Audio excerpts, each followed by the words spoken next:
Among the densely populated forest of roguelite pixel art games, there stands a singular redwood tree towering over all the others, and that is Heroes of Hammerwatch 2.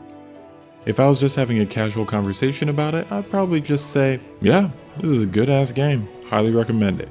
The intro is a little shaky as it doesn't hold your hand or provide any real plot, but the gameplay loop itself is fantastic. Go on a roguelite adventure where you're playing through different areas with a campaign feel while picking up trinkets that are with you for the rest of that run, unlocking perks that augment your skills and characters in different ways, finding different NPCs that provide a host of help and options to choose from, even sometimes unlocking a new class or town NPC, gathering equipment in an ARPG fashion that stays with you between runs, and once you get as far as you can, gathering up all the gold and equipment and levels and building materials, which we'll get to in a second. You die and respawn back in town with a large portion of what you gained from that run, and then you juice your character up for the next, choosing from one of the 7 unique classes, rinse and repeat.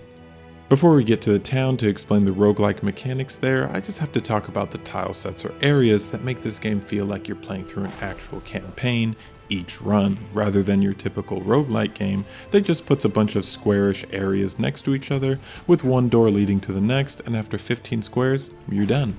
No, Heroes of Hammerwatch 2 disguises that, and you don't realize it at all when you're playing. Every area is randomly generated with unique placements for NPCs and chests and monsters and even secrets. Every time you play through, you'll be exploring in a way that's nearly the same as your first time playing a game with a linear campaign, or at least that's how it feels. And that's what makes this game stand apart from the others more than anything else. Let's talk about the town where the bulk of the roguelike mechanics are. Here's where the vast majority of your power will be refined and built up between runs, and it all costs tons of materials and gold and experience, so prioritizing exploration in your runs is extremely lucrative. And everything unlocked here is account-wide, though the actual upgrades themselves are not. In town, you'll be able to do dozens of things ranging from ranking up your skills to buying permanent character buffs like additional dash or potion charges, to attuning certain trinkets, effectively doubling their effectiveness, to starting off each run with a plethora of buffs that you can find more recipes of while playing through the game,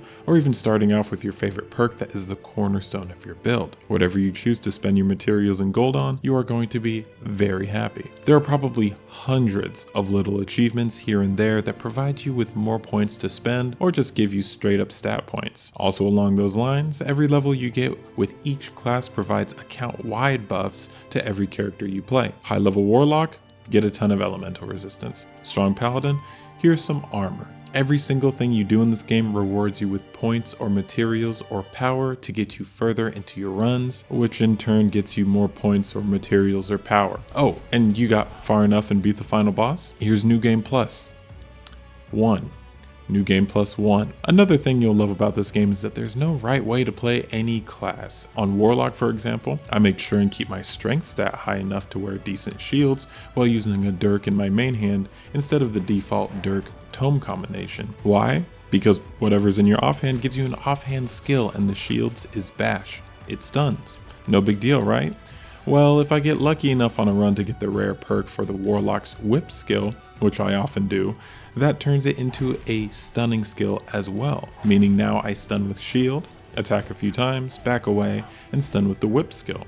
And now I'm perma-stunning a group of enemies while I wait for my big skills to come back online, which is all only possible because I'm using a weird setup. And speaking of big skills, each of the 7 classes has 3 ascendancy classes that offer unique archetypes to play around with as well.